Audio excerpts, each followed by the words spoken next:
markii ay boolisku heleen qaylo dhaan ku saabsan burcad hubeysan oo guri jabsaday waxay maqleen shanqar xoog leh oo ka socotay gudaha kadibna waxay go'aan ku gaareen inay albaabka jabiyaan xilligaas ka hor qof shacab ah oo aad u argagaxsan ayaa wacay ciidanka ammaanka ee gobolka Texas ee dalka Mareykanka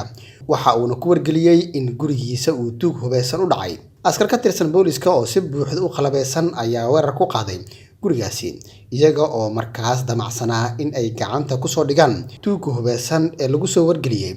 laakiin arintii ayaa isu bedeshay mid la yaab leh kadib markii ay ciidankii heleen wax kale oo gebi ahaanba ka duwan tuug ama burcad sidee buu u dhacay howlgalka dhowr askari oo ku qalabeysan hub casri ah kaamirooyin iyo tooshash ayaa tagay guriga si ay howlgalka u fuliyaan isla markii ay daarada tageen waxay maqleen shanqar awood badan oo ka socotay gudaha qofka guriga iska leh wuxuu isaguna isku qariyay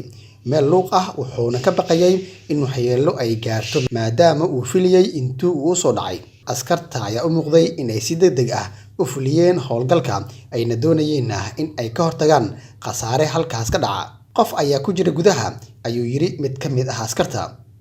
guriga oo dhan waan isku hareereynay u soo bax banaanka ayuu sii raaciyay isagoo dabcan la hadlay tuuga gudaha ku jiray laakiin cid jawaab siisay ma jirin cid albaabka inay ka furto u soo dhaqaaqdana ma jirin marka laga reebo dhawaaqa codka shimbiraha ee uu soo qabanaya mikrofoonka kaamirada ay wateen kadib askartii waxay go'aansadeen inay sii balaariyaan howlgalka ayna u bareeraan inay si toos ah u wajahaan qofka la tuhunsanaa in uu halkaasi ku jiray kana madax adeegayay inuu isdhiibo albaabkii dhalada ahaa ee guriga ay durbaba jabiyeen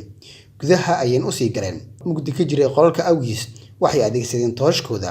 dhowr meelood ayeen isku qaybiyeen mid ka mid ah askarta oo qaylinaya ayaa yiri waxaan nahay boolis itus gacmahaaga balse wali cidna uma jawaabin askartiina gudaha ayay u sii ordeen iyagoo aad moodo inay wax eryanayaan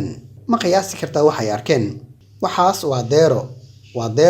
deero ayuu ku celceliyay mid ka mid ah askartii oo cod sare ku dhawaaqaya tooshkii ayaa qabtay deero ordaysa oo albaabka dambe ka sii baxaysa halkaas waxaa ku soo afjarmay howlgalkii wixii loo soo gurmaday ee tuuga loo maleynayay wuxuu noqday xayawaan aan wax dhibaato ah geysanin oo guriga galay